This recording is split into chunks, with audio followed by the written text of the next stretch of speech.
जय हिंद friends, welcome to my channel warriors classes and this is Mantu Singh. आज से हम लोग स्टार्ट कर रहे हैं 15 डेज इंपॉर्टेंट क्वेश्चंस की सीरीज जो कि BSF radio operator and radio mechanic के लिए होगा। तो इस वीडियो को आप लोग शुरू से अंत तक देखिएगा।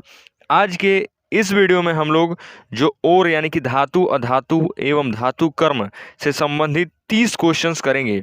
आपको देखना है कि आपके कितने सही क्वेश्चंस हो रहे हैं। कमेंट करके हमें ज़रूर बताइएगा और वीडियो को शुरू से लेकर के अंत तक जरूर देखिए। आइए शुरू करते हैं। आपके सामने देखिए, सबसे पहला क्वेश्चन लिखा गया है कि कॉपर का मुख्य अयस्क क्या है।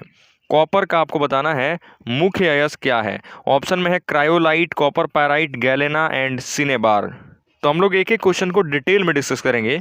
देखिए, इसका आंसर हो जाएगा option number B, copper pyrite, यानी कि कॉपर का मुख्य अयस्क है कॉपर पाइराइट। अब देखिए, सबका हम लोग यहाँ पर जानते हैं एक एक करके कि आखिर कौन क्या है, किसका अयस्क कौन है। देखिए, सबसे पहला ऑप्शन यहाँ पर लिखा गया ना, क्रायोलाइट। ये जो क्रायोलाइट है ये एल्यूमिनियम का अयस्क है। किसका अयस्क है? एल्यूमिनियम का। इसका सूत्र होता है Na3AlF6, यानी कि सोडियम एल्यूमिनियम फ्लोराइड। ये है क्रायोलाइट, Na3AlF6, ये एल्यूमिनियम का अयस्क है। दूसरा जो है गैलेना, ये है लेड का, यानी कि PbS, लेड का अयस्क है PbS, ठीक है। लेड सल्फाइड जो होता है ये गैलेना का अयस्क है, गैलेना इसका अयस्क है। इसके बाद लिखा गया है, देखिए, कॉपर पाइराइट। अभी हमने पढ़ा कॉपर पाइराइट क्या है, CuFeS2, ये है कॉपर पाइराइट, ये कॉपर का अयस्क है। सिनेबार जो होता है ये होता है मरकरी का अयस्क, यानी कि Hgs, ये इसका सूत्र होता है Hgs, Hg यानी कि पारा या मरकरी जिसको बोलते हैं, ठीक है। तो ये आपको चारों फॉर्मूला भी नोट कर लेना है, याद कर लेना है कौन किसका अयस्क है, ठीक है। तो पहला नंबर का आंसर क्या हो गया, कॉपर का मुख्य अयस्क कौन हो गया, copper pyrite, CuFeS2। Next question आइए देखते हैं। क्वेश्चन नंबर 2 लिखा गया है कि पृथ्वी पर पाए जाने वाले तत्वों में से किसकी प्रतिशतता भार के अनुसार अधिकतम होती है, मैक्सिमम पूछा गया है। बताइए आंसर, आयरन होगा, एल्यूमिनियम, ऑक्सीजन या सिलिकॉन। तो इसका आंसर है ऑप्शन नंबर सी, ऑक्सीजन, यानी कि पृथ्वी पर पाए जाने वाले तत्वों में सबसे अधिक मात्रा में कौन है, ऑक्सीजन है। इसको भी याद करने की ट्रिक देखिए, इसकी ट्रिक होती है OC फेकाना, OC फेकाना। सबसे पहले आता है oxygen, silicon, aluminium, iron, calcium, sodium, यानी कि ये है डिक्रीजिंग ऑर्डर में। तो सबसे ज़्यादा होता है ऑक्सीजन की मात्रा, उसके बाद सिलिकॉन, उसके बाद एल्यूमिनियम। तो अगर आपसे पूछेगा कि सबसे ज़्यादा किसकी मात्रा है, किस तत्व की, तो आप कहेंगे ऑक्सीजन। लेकिन पूछेगा कि सबसे ज़्यादा मात्रा में धातु कौन सा है, यानी कि कौन सी धातु है अत्यधिक मात्रा में, तो ऑक्सीजन धातु नहीं है, एक अधातु है। धातु पूछेगा तो धातु में आता है एल्यूमिनियम। तो सर्वाधिक मात्रा में धातु कौन है, एल्यूमिनियम है, और सर्वाधिक मात्रा में तत्व कौन है, तो वो है ऑक्सीजन, ठीक है। नेक्स्ट क्वेश्चन, नेक्स्ट क्वेश्चन में देखिए लिखा गया है, तीसरा क्वेश्चन है कि पृथ्वी पर पाए जाने वाले धातुओं में, देखिए क्वेश्चन आ ही गया, तो धातुओं में सबसे ज्यादा मात्रा किसकी है, एल्यूमिनियम, ऑप्शन नंबर बी, ठीक है। ध्यान से देखते रहिए, एक एक क्वेश्चन हम लोग डिटेल में कर रहे हैं यहाँ पर, और नोट करते जाइए, एल्यूमिनियम इसका आंसर है। नेक्स्ट क्वेश्चन है कि अयस्क में अशुद्धियों यानी कि गैंग को हटाना क्या कहलाता है, भर्जन, प्रगलन, सांद्रण, शोधन। तो देखिए, जब हम गैंग को हटाते हैं अयस्क में से तो उसको कहते हैं सांद्रण। क्या कहते हैं, कॉन्सेंट्रेशन, यानी कि सांद्रण। याद करिए हमारे साथ साथ कैसे ओर को निकाला जाता है। देखिए, सबसे पहले जो हमें मिनरल मिलता है यानी कि खनिज, तो उस खनिज का किया जाता है सांद्रण। क्या किया जाता है, सांद्रण किया जाता है। सांद्रण 3 तरीके से होता है, चुंबकीय विधि, फेन प्लावन विधि, और एक होता है गुरुत्वीय विधि, ठीक है। सांद्रण के बाद इसका किया जाता है भर्जन। भर्जन क्या होता है, वायु की उपस्थिति में सांद्रित अयस्क को गर्म करना, वही कहलाता है भर्जन। भर्जन के बाद होता है निस्तापन, यानी कि वायु की अनुपस्थिति में अब अयस्क को, भर्जित अयस्क को गर्म करना, वो कहलाता है निस्तापन। और इसके बाद होता है शोधन, यानी कि धातु को प्राप्त करना शुद्ध रूप से। शोधन कब करते हैं, इसमें हम लोग फ्लक्स को मिला करके, ठीक है। तो देखिए, खनिज, का हमने क्या किया, सांद्रण, उसके बाद भर्जन, फिर निस्तापन, फिर शोधन। तो गैंग को हटाने के लिए किसका प्रयोग करेंगे, हम सांद्रण का प्रयोग करेंगे। तो इसका आंसर क्या हो जाएगा, इसका आंसर हो गया ऑप्शन नंबर देखिए 4 का सी होगा, सांद्रण। नेक्स्ट क्वेश्चन लिखा गया है कि देखिए, कहा गया है कि झाग प्लावन विधि से किस प्रकार के अयस्कों का सांद्रण किया जाता है। तो झाग प्लावन या फेन प्लावन विधि कहिए, तो इससे हम लोग किसका सांद्रण करेंगे, ऑक्साइड का, क्लोराइड का, कार्बोनेट का, सल्फाइड का। तो झाग प्लावन विधि से हम करते हैं सल्फाइड अयस्क का, किसका, सल्फाइड अयस्क, ऑप्शन नंबर डी। अब कैसे झाग प्लावन विधि से किस कौन कौन से फॉर्मूला होंगे, देखिए सल्फाइड अयस्क कैसे हो जाएगा, पहला लिखते हैं कॉपर पायराइट CuFeS2, इसके बाद लिखते हैं हम लोग PbS गैलेना, HgS मरकरी का अयस्क है, ठीक है। इसके अलावा लिख सकते हो Ag2S कॉपर लिख सकते हैं यहाँ पर आयरन पायराइड का लिख सकते हो FeS2 आयरन पायराइड। तो देखिए ये जो अयस्क है सभी में देखिए सल्फर यानी कि सल्फाइड अयस्क है, कॉपर पायराइट, गैलेना, ये है HgS, Ag2S, FeS2, ये सब के सब सल्फाइड अयस्क हैं। इनका सांद्रण हम लोग करते हैं किस विधि से, कौन सी विधि से, इसका हम लोग सांद्रण करेंगे फेन प्लावन विधि या फेन उत्प्लावन विधि, ठीक है। तो इसी का आंसर हो गया ऑप्शन नंबर कौन सा हो जाएगा, ऑप्शन होगा इसका डी, यानी कि सल्फाइड अयस्कों का सांद्रण किया जाता है। क्वेश्चन नंबर 6 लिखा गया है, क्रायोलाइट का सूत्र कौन है, बताइए। NaF है, AlF3, Na3AlF6 या CaF2। तो सबसे पहले आपको जानना होगा कि क्रायोलाइट किसका अयस्क है। तो क्रायोलाइट जो अयस्क है ये होता है एल्यूमिनियम का, किसका अयस्क होता है, एल्यूमिनियम का। एल्यूमिनियम का अयस्क है तो इसका फॉर्मूला होगा ऑप्शन नंबर बी Na3AlF6। हम एक बार और लिख देते हैं, आप इसको नोट कर लीजिए। क्रायोलाइट का जो फॉर्मूला होता है Na3AlF6, याद कर लीजिए, इंपॉर्टेंट है, एग्जाम में जरूर आएगा। क्रायोलाइट का formula Na3AlF6। Next question number देखते हैं हम लोग 7। क्वेश्चन नंबर 7 में लिखा गया है, बॉक्साइट सांद्र NaOH विलयन से क्रिया करके क्या बनाता है। तो जो बॉक्साइट होता है इसका फॉर्मूला पहले याद कीजिए। बॉक्साइट सबसे पहले याद कीजिए, ये मुख्य अयस्क है किसका, एल्यूमिनियम का। किसका अयस्क है, एल्यूमिनियम। और बॉक्साइट का हम सूत्र लिखे तो होता है Al2O3 × 2H2O। और ये किसको क्रिया करने से बनता है NaOH से, तो Al2O3 से। ऑप्शन नंबर ए इसका आंसर हो गया Al2O3। याद हो गया ना, नोट करते रहिएगा, हम लोग थोड़ा फास्ट चल रहे हैं, ज़्यादा क्वेश्चंस हैं तो जल्दी करना है। देखिए क्वेश्चन नंबर 8 है, सही तथ्य का चयन कीजिए, इनमें से कौन सा ट्रू स्टेटमेंट है। पहला है सभी अयस्क खनिज होते हैं, सभी खनिज अयस्क होते हैं, खनिज अयस्क नहीं हो सकता, या एक अयस्क खनिज नहीं हो सकता। तो इसका आंसर बताइए। इसका आंसर हो सकता है, इसका आंसर ऑप्शन नंबर होगा ए, सभी अयस्क खनिज होते हैं। यानी कि जो खनिज से हम लोग प्राप्त करते हैं ना शुद्ध रूप से, जिससे कम खर्च में धातु प्राप्त किया जा सके, उसको हम अयस्क बोलते हैं। तो ये पूरा का पूरा खनिज है, इसमें से हमने अयस्क निकाला, यानी कि जितने भी जो अयस्क होंगे ना वो सारे के सारे खनिज में आएंगे। तो सभी अयस्क खनिज होते हैं। क्या सभी खनिज अयस्क होंगे, नहीं, खनिज सभी अयस्क नहीं हो सकते। कुछ खनिज होते हैं, जैसे हम बोल सकते हैं जैसे सोना चांदी, वो अयस्क के रूप में डायरेक्टली हमें मिलते हैं। खनिज अयस्क नहीं हो सकता, नहीं हो सकता है, जैसे सोना चांदी तो हो ही सकते हैं ना, वो खनिज डायरेक्टली अयस्क ही होते हैं, डायरेक्टली धातु प्राप्त होता है। क्या एक अयस्क खनिज नहीं हो सकता, हो सकता है, ये भी गलत है। तो आंसर नंबर ए जो है करेक्ट आंसर है, सभी अयस्क खनिज होते हैं। क्वेश्चन नंबर 9 लिखा है, कृत्रिम गोल्ड यानी कि रोल गोल्ड होता है, बताइए। फॉस्फर ब्रॉन्ज होता है, जर्मन सिल्वर, एल्युमिनियम ब्रॉन्ज या मोनल धातु। तो कृत्रिम गोल्ड जो होता है ना, जिसको बोलते हैं रोल गोल्ड, ये बना होता है कॉपर और एल्युमिनियम से मिलके, इसलिए इसको बोलते हैं एल्युमिनियम ब्रॉन्ज। किसका बना होता है, कॉपर प्लस एल्युमिनियम का, ठीक है। जिसमें जो कॉपर होता है वो 95% होता है और एल्युमिनियम 5% होता है, इसी को बोलते हैं हम एल्युमिनियम ब्रॉन्ज, ठीक है। याद रख सकते हो ना पूरा।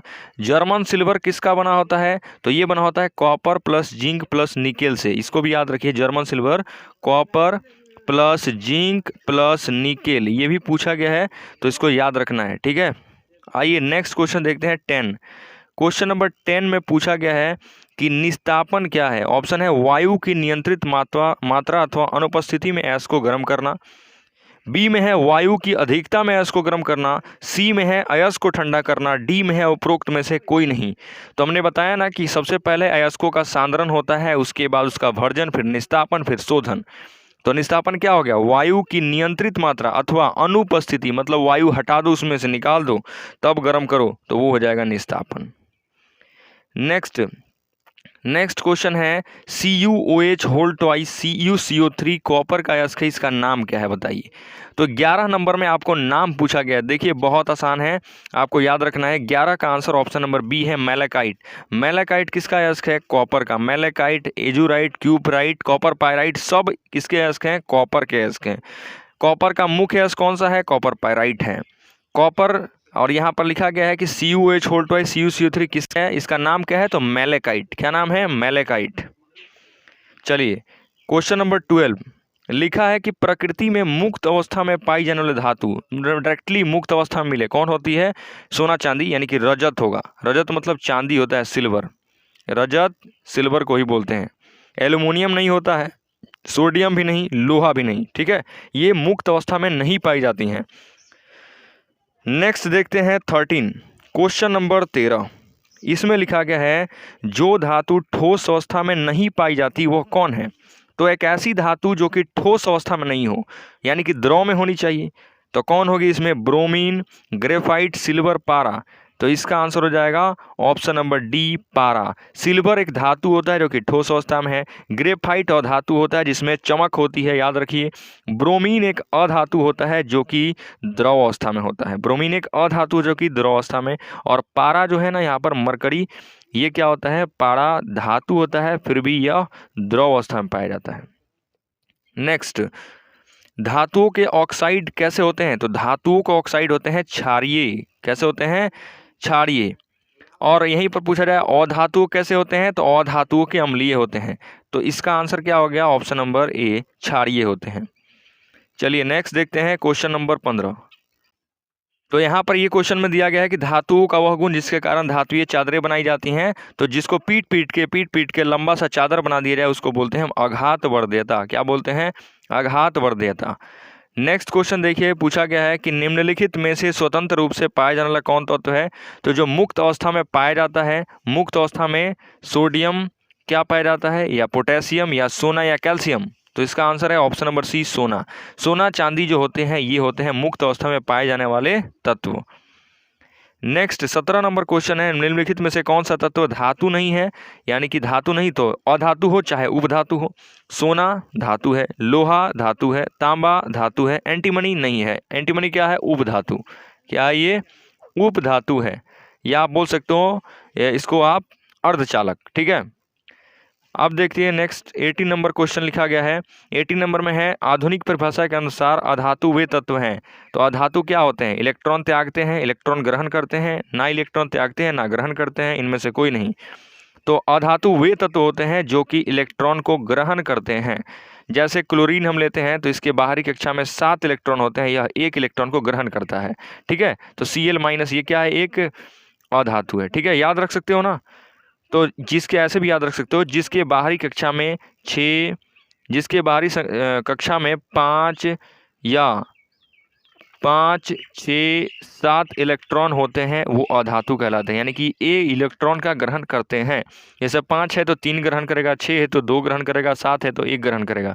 तो ये होते हैं अधातु। धातु क्या होते हैं? जो इलेक्ट्रॉन को त्यागते हैं, जिसके बाहरी कक्षा में 1, 2 या 3 इलेक्ट्रॉन होते हैं, या जिसके बाहरी कक्षा में 4 इलेक्ट्रॉन होते हैं, वो उपधातु कहलाते हैं, ठीक है।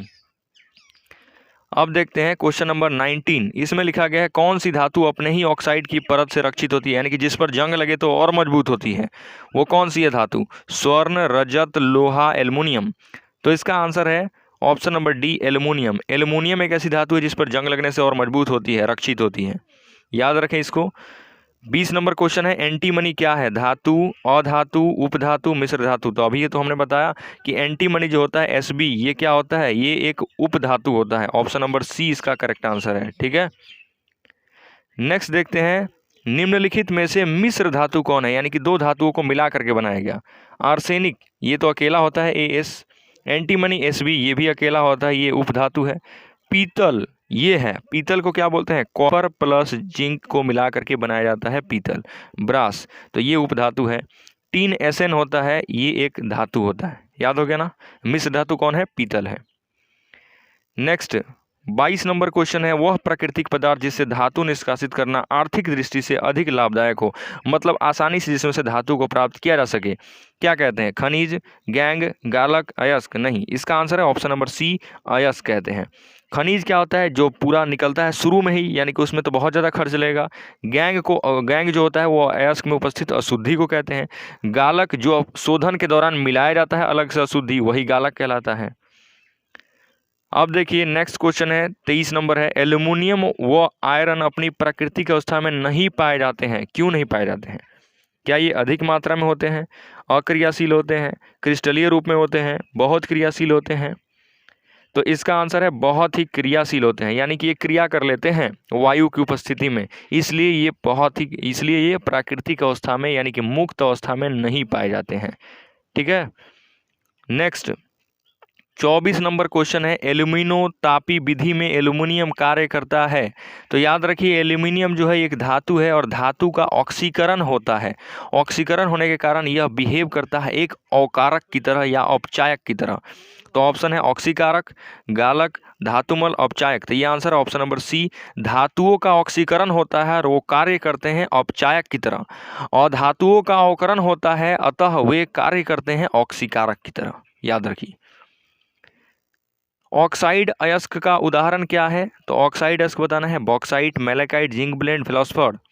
तो इसका आंसर होगा ऑक्साइड अयस्क होगा बॉक्साइट। क्या हो जाएगा? बॉक्साइट। इसका सूत्र हमने बताया था ना, Al2O3 इंटू 2H2O, ये होता है ऑक्साइड अयस्क। ठीक है। ZnS जिंक ब्लेंड क्या है? ZnS ये है सल्फाइड अयस्क। ठीक है। मैलेकाइट अभी बताया, ये भी नहीं है।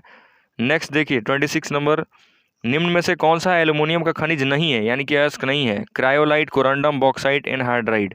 तो इसका आंसर है ऑप्शन नंबर डी, एनहाइड्राइड नहीं है बॉक्साइट के अयस्क, जबकि ये तीनों इसके अयस्क हैं। क्रायोलाइट जो होता है अयस्क है, इसका फॉर्मूला हमने बताया Na3AlF6 होता है, ये है क्रायोलाइट। बॉक्साइट का होता है Al2O3 इंटू 2H2O, ये हो गया बॉक्साइट। और कोरंडम का होता है Al2O3। ठीक है, इसको याद रखना है। ये ऑक्साइड अयस्क हैं सभी और ये एल्यूमिनियम का अयस्क है। एल्यूमिनियम का मुख्य अयस्क कौन सा होता है? मुख्य अयस्क बॉक्साइट होता है।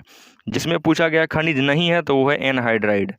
नेक्स्ट 27 नंबर क्वेश्चन पूछा गया है, कौन सा मिश्र धातु में एल्यूमिनियम नहीं है? मैग्नीशियम, ड्यूरेलियम, एल्यूमिनियम ब्रांज, पीतल। तो इसका आंसर देखिए, इसका आंसर है पीतल। बाकी जो ये सभी दिए गए हैं अयस्क, ये होते हैं मिश्र धातु, एल्यूमिनियम से मिलकर के बने होते हैं, जबकि जो पीतल होता है ये कॉपर प्लस जिंक से मिलकर के बना होता है। कॉपर प्लस जिंक यानी कि तांबा जस्ता से मिलकर के बना होता है, इसलिए इसमें एल्यूमिनियम नहीं है।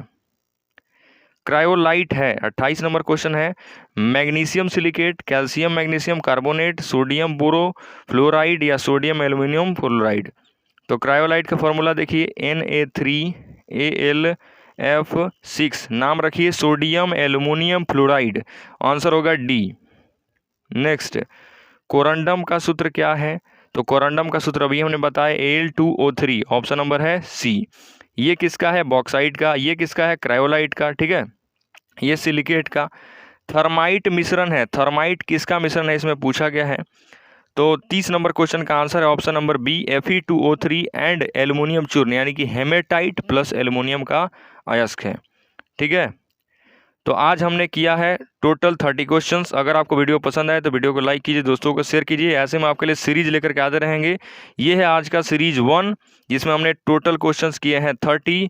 आपके इसमें से कितने सही किए हैं आप इसको कमेंट में करके हमें बताइए, हम देखेंगे। ठीक है, जय हिंद।